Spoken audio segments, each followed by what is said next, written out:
우리가 이 한국에서는 5월을 흔히 가정의 달이라 이렇게 부르면서 어린이날도 있고 또 어버이날도 있고 스승의 날도 있고 그렇습니다.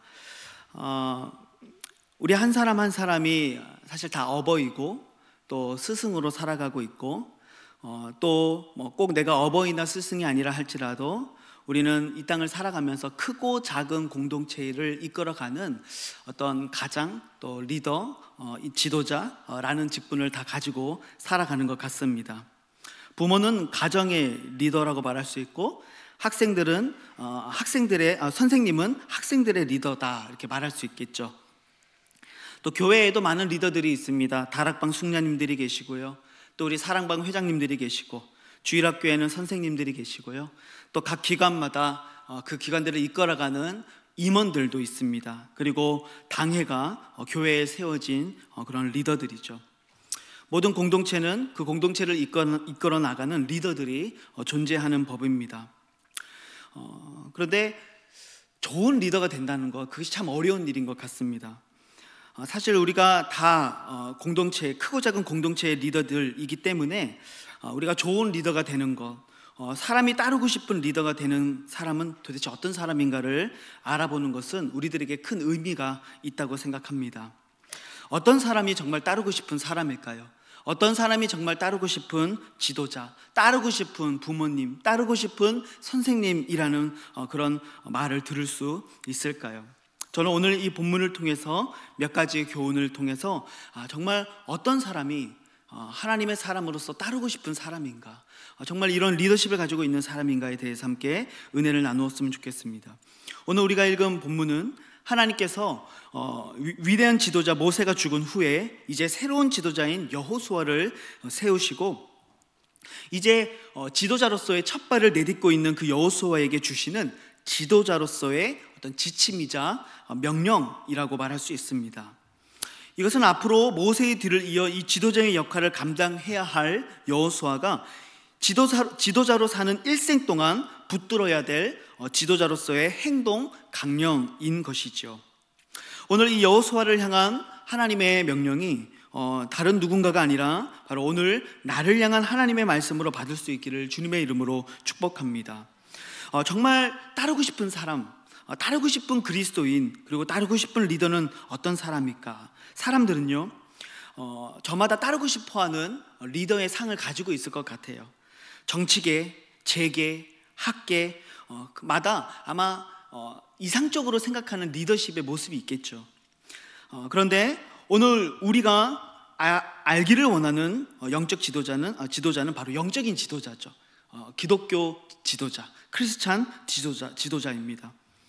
바로 이러한 영적 지도자, 사람들이 따르고 싶은 영적 지도자는 어떤 사람인가? 바로 하나님의 함께 계심이 나타나는 사람이라고 오늘 본문은 말하고 있습니다.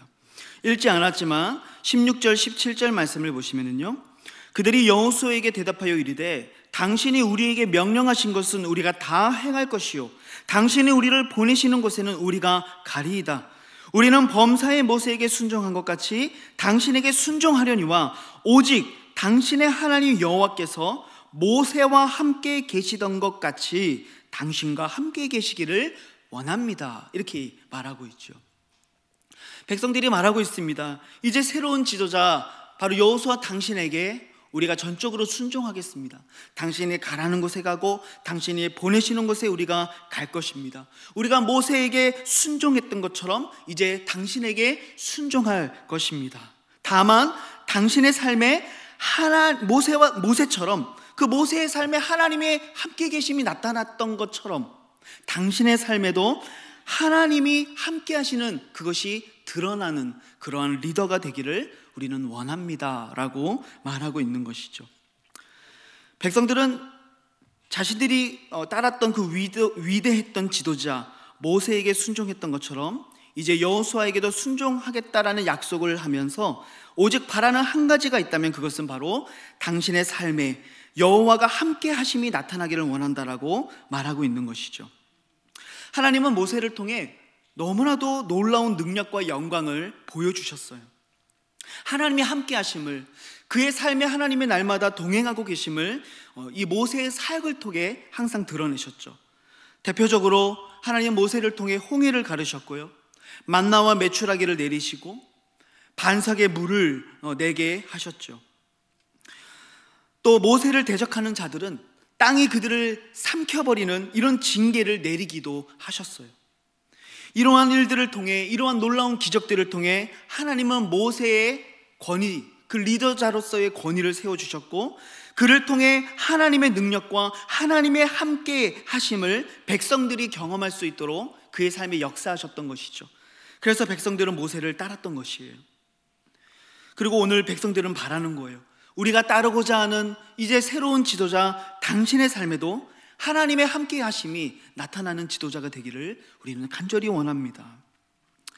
여러분, 사람들은 하나님의 함께 하심이 나타나는 사람, 하나님의 영광과 하나님의 능력과 하나님의 일하심이 나타나는 사람에게 그 사람을 따라가고 싶어 합니다. 그러면 우리는 어떻게 할 때 우리의 삶에 하나님의 함께 하심이 나타나는 그런 부모와 교사와 그런 지도자가 될 수 있을까? 크게 세 가지를 생각해 봤으면 좋겠습니다. 첫 번째는요, 현실과 상황을 따라가는 것이 아니라 어떠한 현실 속에서도 하나님의 약속을 붙잡는 사람이 되어야 한다는 것입니다. 오늘 본문에 보면은 반복적으로 언급되고 있는 말이 있어요.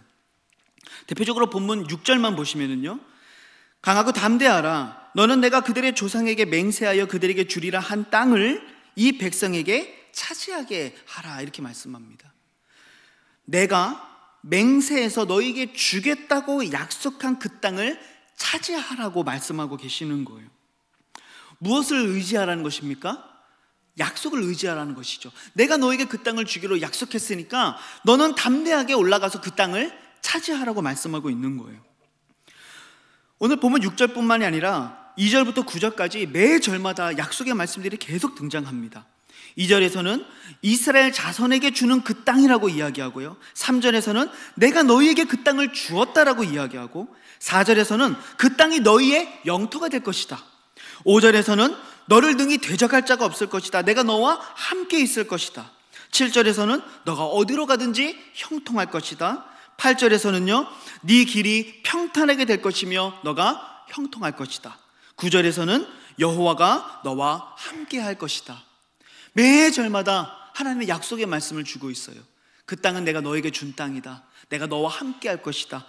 아무도 너를 대적할 자가 없을 것이다. 너가 승리하게 될 것이다. 너가 형통하게 될 것이다. 하나님은 끊임없이 여호수아에게 약속의 말씀을 주고 있는 거예요. 하지만 사실 현실은 그렇지 않죠. 지금 저 땅에 있는 백성들은요, 강한 무기를 가지고 있고요, 이미 그 땅에 정착해서 살고 있었던 사람들이에요. 이스라엘 백성들은 이미 40년 동안이나 광야에서 떠돌던 민족이죠. 군사적인 능력도 없고요, 힘도 없었어요. 그들은 이 정탐꾼들이 보고했던 것처럼 키가 큰 사람들이었어요. 신체적인 우월함을 가지고 있었던 사람이죠. 그들의 성읍은 그 성읍이 굉장히 높고 난공불락의 성읍들이었어요. 현실을 보면 도저히 그 땅을 우리가 점령할 수 없고 이길 수 없는 그런 현실을 마주하고 있다는 것이죠. 보통 사람들은요, 이럴 때에 원망하고 낙심하죠.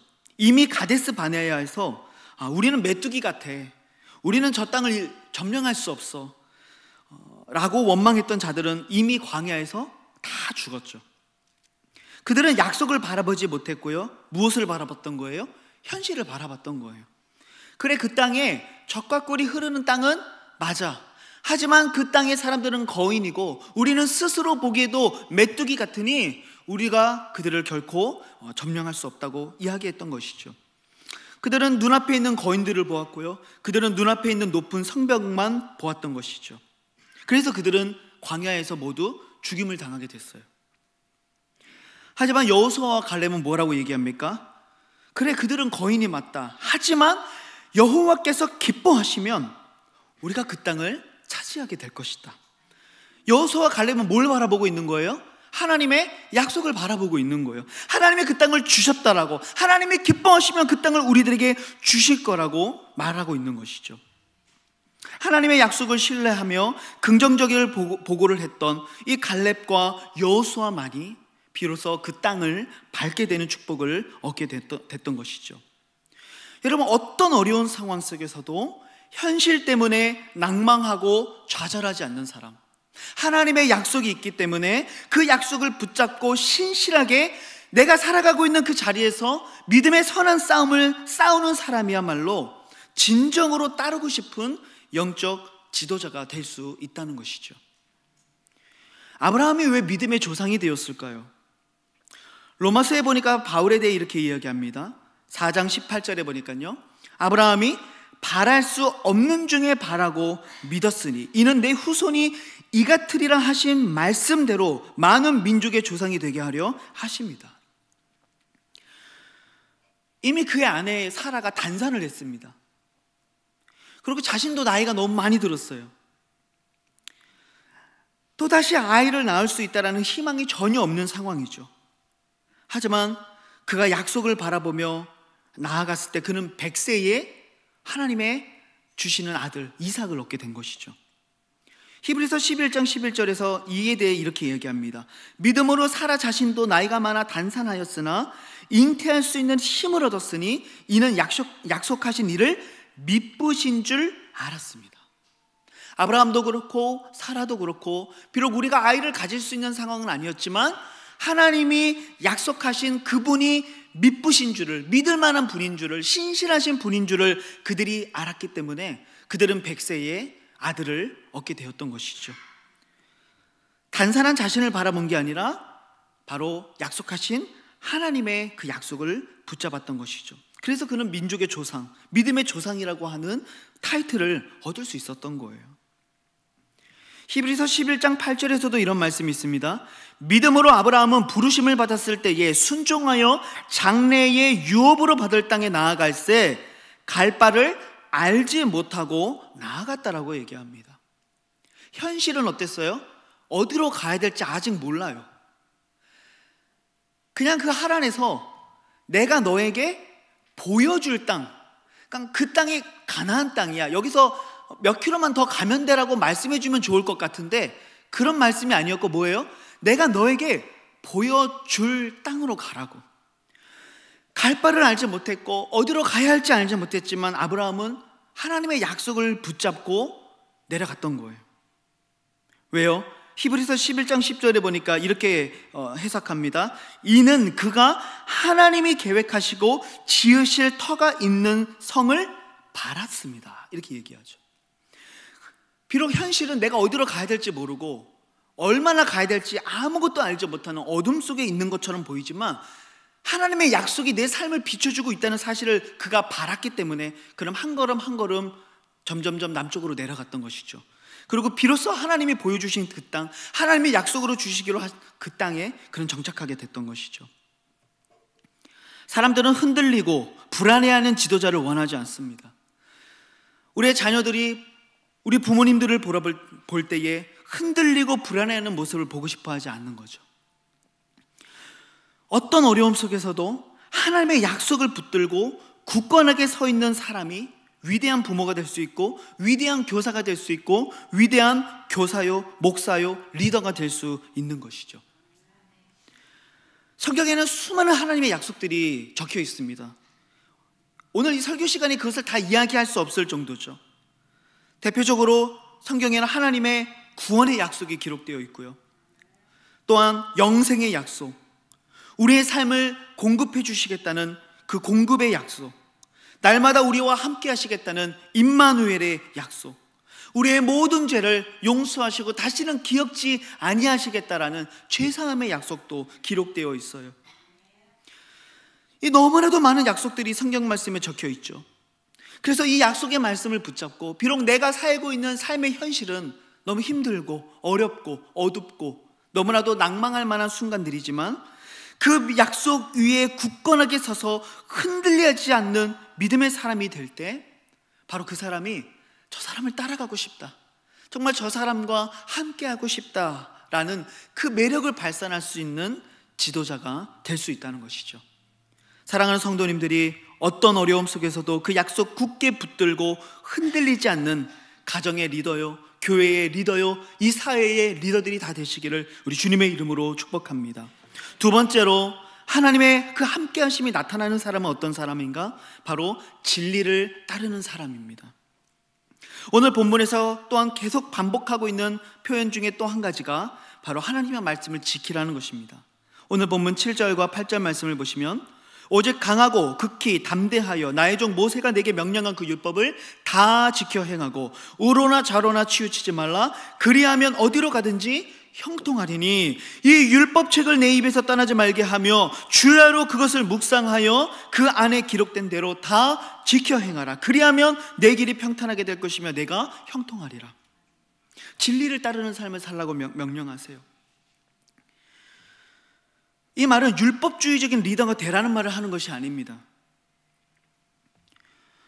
우리의 자녀들이 엄마 아빠를 볼 때, 우리 주일학교 학생들이 선생님을 볼 때, 또 목사님을 보고 또 여러 지도자들을 볼 때 우리의 삶의 모습들이 하나님의 말씀을 따라 살기 위해 노력하고 고분분투하고 때로는 실수하고 실패할 때도 있지만 다시 일어나서 그 십자가를 짊어지는 신실한 그리스도인으로 비춰져야 된다는 말씀을 오늘 우리들에게 하고 있는 거예요. 내 이익에 따라서 진리를 따르기도 했다가 때로는 세상적인 방법을 따르기도 하는 이쪽 저쪽에 양발을 걸치고 살아가는 그리스도인이 아니라 어떠한 어려움 속에서도 때로는 내 손해를 감수하고서라도 진리를 따르는 삶을 살 때 그 사람이 진정한 리더가 되고 따르고 싶은 부모님, 따르고 싶은 선생님, 따르고 싶은 참된 크리스찬 리더가 될 수 있다는 것이죠. 여러분, 빌라도 총독은요 그런 면에서 위대한 리더였다고 말할 수가 없어요. 그는 비록 총독이라고 하는 굉장히 높은 위치에 앉아 있었던 사람이지만 그는 예수에게 죄가 없다는 사실을 알고 있었죠. 그에게서 어떠한 죄도 찾을 수 없었다는 것을 알고 있었지만 그는 성난 군중들의 요구 앞에 진리를 굽게 하는 판결을 내리고 말죠. 그가 아무리 군중들 앞에서 손을 씻으면서 나는 이 사람의 피해에 대해 무지하다라고 말해도 그는 결코 그 책임으로부터 자유로울 수가 없습니다. 왜요? 그가 내린 결정이기 때문에 그렇습니다. 그래서 오늘날에도 우리는 사도신경을 고백할 때마다 그렇게 고백하죠. 본디오 빌라도에게 고난을 받으사 십자가에 못 박혀 죽으시고, 이 얼마나 불명예스러운 일입니까? 그는 분명히 예수에게 죄가 없다는 사실을 알고 있었지만 그는 사람들 앞에서 진리를 선택하지 못했던 것이죠. 그런 사람을 좋은 리더라고 말할 수 없는 거예요. 좋은 리더는 진리를 따라 행하는 사람입니다. 특별히 성경에는 많은 우리 진리에 대한 가르침이 있습니다. 그 중에 한 가지만 꼽아보라면 단연 사랑의 법을 말할 수 있을 거예요. 주님이 그렇게 말씀하셨죠. 사랑은 모든 율법의 완성이다, 마침이다. 또 사랑이야말로 가장 크고 첫째 되는 계명이다라고 주님이 말씀하셨어요. 그래서 이 땅을 살면서 정말 그 진리를 추구하고 어떤 어려움 속에서도 진리를 수호하며 살아가는 사람, 어떤 어려움 속에서도 이 사랑의 법을 행하는 사람, 여러분 그 사람이 정말 멋진 리더가 될 수 있는 것이죠. 여러분들의 가정에서, 교사로서의 사역 속에서 어떠한 공동체든지 간에 그곳에서 진리를 따라 행하며 특별히 이 사랑의 법을 이룸으로써 정말로 멋지고 아름다운 리더들이 다 되시기를 주님의 이름으로 축복합니다. 마지막 세 번째는요, 하나님의 함께 하심이 나타나는 사람은 바로 강하고 담대한 믿음을 가진 사람이 되어야 한다는 것입니다. 오늘 본문에서도 계속해서 강조하고 있는 또 한 가지의 말이 있다면 그것은 강하고 담대해라라는 말입니다. 오늘 본문 여호수아 1장 9절에 보니까요, 내가 내게 명령한 것이 아니냐, 강하고 담대하라, 두려워하지 말며 놀라지 말라, 내가 어디로 가든지 내 하나님 여호와가 너와 함께 하느니라. 강하고 담대하라고 말씀하고 계세요. 여러분, 어떤 사람이 강하고 담대한 사람일까요? 여호수아는 이제 가나안 정복 전쟁을 이끌어 가야 할 지도자가 되었어요. 이제 그의 삶의 앞에는 수많은 전쟁들이 놓여 있습니다. 그들은 우리보다 강하고 힘이 센 자들이죠. 하지만 리더는 그들을 두려워해서는 안 되죠. 강하고 담대해야 된다라고 말씀하고 있는 거예요. 어떤 영적 전쟁 앞에서도 두려워하지 말라는 것입니다. 우리에게도 그러한 영적인 전쟁이 우리 앞에 놓여 있죠. 그때에 세상 말로 하면 쫄지 말라는 것입니다. 두려워하지 말라는 것입니다. 담대한 믿음으로 예수의 이름을 들고 맞서 싸우라는 것이죠. 그러려면 우리에게 강하고 담대한 용기가 있어야 됩니다.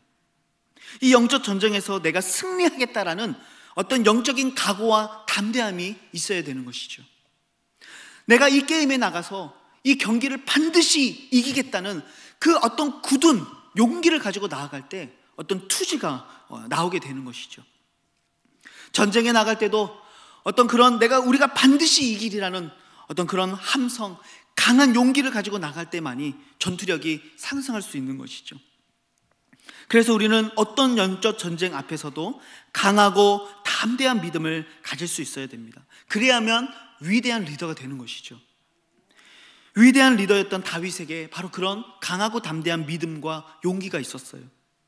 그는 비록 어린 소년이었지만 그는 골리앗 앞에서 이스라엘의 모든 군대가 두려워 떨고 있을 때 그는 여호와의 이름을 멸시하고 있는 저 골리앗을 향해 강하고 담대한 믿음을 가지고 나아가죠. 그저 이 재고와 이 물맷돌과 이 돌 5개만을 가지고 나갔습니다. 여러분, 그것이 바로 그가 위대한 리더가 될 수 있었던 이유라는 것이죠. 베드로와 요한은 어땠습니까? 사도행전 4장에 보면은요, 대제사장들과 장로들과 서기관들이 모여 있는 곳에서 이 베드로와 요한이 아주 담대하게 예수 그리스도의 복음을 선포하게 됩니다. 본문 18절 19절 보니까요, 그들을 불러 경고하여 도무지 예수의 이름으로 말하지도 말고 가르치지도 말라 하니 베드로와 요한이 대답하여 이르되 하나님 앞에서 너희의 말을 듣는 것이 하나님의 말씀을 듣는 것보다 옳은가 판단하라, 이렇게 얘기합니다. 불과 얼마 전까지만 해도 그 작은 계집종 앞에서 예수님을 부인하고 예수님을 저주하며 떠났던 이 베드로가요, 성령의 충만함을 입고 믿음의 담대함을 얻어서 이제는 그 대제사장들, 그 장로들 앞에서 뭐라고 선포합니까? 내가 너희들의 말을 듣는 것이 하나님의 말씀을 듣는 것보다 옳은지 한번 생각해봐라. 너무나도 멋진 담대함 아닙니까? 여러분, 이 담대함이 도대체 어디에서 나오는 걸까요? 바로 믿음에서 나오는 것이죠. 요한복음 16장 33절에 보니까요, 주님이 이런 말씀을 주셨어요. 세상에서는 너희가 환난을 당하나 담대하라, 내가 세상을 이기었노라, 이렇게 말씀하세요. 우리에게 담대하라는 말씀을 주시면서 뭐라고 말씀하시냐면, 내가 세상을 이겼으니까 나의 승리가 곧 너희의 승리이기 때문에 너희도 용기를 갖고 믿음으로 담대하라는 말씀을 우리들에게 주고 있는 것이죠. 여러분, 우리가 이런 믿음을 가질 때에 비로소 우리가 담대하고 강한 용기를 얻을 수 있는 것이죠. 예수의 승리가 곧 나의 승리이며 예수 그리스도의 부활이 곧 나의 부활임을 믿을 때에 우리는 믿음의 담대함을 얻을 수 있는 거예요. 우리의 용기, 우리의 강함, 우리의 담대함은 바로 우리가 가진 믿음에서 나오는 것입니다. 뿐만 아니라 두 번째는 우리가 하나님의 전신갑주를 입을 때 이러한 강하고 담대한 용기를 얻을 수 있습니다. 에베소서 6장 10절 11절 말씀해 보니까요, 너희가 주 안에서와 그 힘의 능력으로 강건하여지고 마귀의 관계를 능히 대적하기 위해서 무엇을 하라? 하나님의 전신갑주를 입어라 명령하고 계세요. 바로 이 하나님의 전신갑주를, 이 믿음을, 또 하나님의 말씀을, 여러 가지 이 하나님의 전신갑주를 우리가 스스로 무장하며 취할 때 담대한 믿음을 얻게 되는 것이죠. 바로 이러한 사람, 강하고 담대한 믿음을 가지고 있는 사람이 위대한 리더가 될 수 있습니다. 이 가나안 땅에 들어가고 난 다음에 갈렙은 이 80세에 정말 나이가 들어있는 그런 상황에서도 뭐라고 얘기합니까? 저 땅을 나에게 주십시오. 내가 가서 저 땅을 취하겠습니다. 여러분, 그것이 바로 강하고 담대한 믿음이고 용기라는 것이죠. 오늘 우리가 이렇게 강하고 담대한 영적 군사들, 담대한 리더들이 다 되어질 수 있기를 우리 주님의 이름으로 축복합니다. 오늘 말씀처럼 위대한 리더는 하나님이 함께 하심이 나타나는 사람입니다. 그의 삶을 보면은 하나님의 일하심이 느껴지고 하나님의 성품이 느껴지고 하나님의 역사가 느껴지는 사람, 여러분, 그 사람이 정말 하나님의 함께 하심이 나타나는 사람이라는 것이죠. 그런데 어떠한 사람에게 그 하나님의 함께 하심이 나타나게 되는가? 제가 세 가지를 말씀드렸습니다. 첫 번째, 약속을 따르고 약속을 붙잡는 사람. 두 번째, 어떠한 어려움 속에서도 진리를 수호하는 사람. 세 번째, 강하고 담대한 믿음과 용기를 가진 사람. 그래서 이 영적 전쟁에 싸우는 사람. 여러분, 바로 이러한 사람에게 하나님의 함께 하심이, 하나님의 일하심이 나타나게 된다는 것이죠. 그래서 여호수아 3장 7절에 보니까 이런 말씀이 있습니다. 여호와께서 여호수아에게 이르시되 내가 오늘부터 시작하여 너를 온 이스라엘의 목전에서 크게 하여 내가 모세와 함께 있었던 것 같이 너와 함께 있는 것을 그들이 알게 하리라. 그들이 알게 하리라. 내가 너와 함께 있는 것을 그들에게 알게 하리라. 하나님이 여호수아에게 이러한 약속의 말씀을 주고 있는 것이죠. 사랑하는 성도 여러분, 오늘 하나님의 약속을 붙잡고 그 진리를 따르며 강하고 담대한 믿음을 가지고 여러분들의 삶 속에 여호수아처럼, 모세처럼 하나님의 함께 하심이 나타나게 되어지는 그런 멋진 리더요, 지도자들이요, 부모요, 교사들이 될 수 있기를 우리 주님의 이름으로 축복합니다.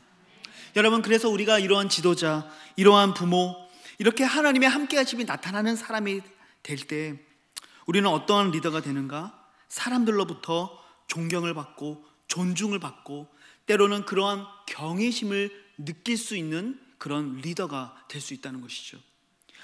여호수아 4장 14절 말씀에 보시면 이런 말씀이 있습니다.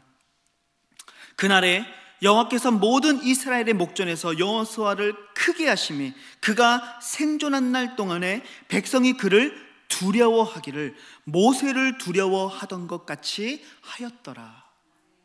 이 두려움이라고 하는 것은 막 정말 한 대 맞을까 봐 막 벌벌 떠는 그런 두려움이 아니죠. 이 두려움은 어떤 두려움이에요? 경외심이죠. 어떻게 하면 저분은 저렇게 하나님 말씀 앞에 붙들릴 수 있었을까? 어떻게 저분은 저 어려움 속에서도 그 약속을 붙잡고 진리를 지키며 살아가는 저런 믿음의 삶을 살아갈 수 있을까? 바로 그러한 경외심, 그러한 존경심을 통해 그들이 하나님의 사람으로 놀라운 믿음의 지도자로서 그들의 권위가 존중받는 사람이 되었던 것이죠. 오늘 여러분들이 이러한 사람들이 되어서 자녀에게 인정받는 부모, 학생들에게 존경받는 선생님, 또 여러 공동체 가운데 따르고 싶은 그런 리더들이 다 될 수 있기를 우리 주님의 이름으로 축복합니다. 오늘 말씀을 생각하며 같이 한번 기도하죠. 하나님, 우리가 가정에서는 부모라는 리더의 위치에 있고 교회에서는 교사요, 또 순장으로, 그리고 목사와 교사와 장로라는 여러 가지 이 직분을 가지고 우리는 크고 작은 공동체의 리더로 살아갑니다. 하나님, 그때에 정말 우리가 인정받는, 존중받는, 누구든지 경외할 수 있고 두려워할 수 있는 하나님의 함께 하심이 나타나는 그런 참된 리더자들이 되어질 수 있기를 소망합니다. 그래서 우리가 섬기는 그 어떤 공동체마다 그곳에 하나님의 역사가 나타나고 하나님의 나라가 세워지고 하나님의 일하심이 드러나게 되어지는 놀라운 축복의 통로가 바로 내가 되게 하여 주시옵소서. 오늘 이 말씀을 가지고 함께 기도하면서 하나님, 내가 이런 리더자가 되게 해 달라고 우리 간절한 마음으로, 믿음으로 함께 기도하시겠습니다.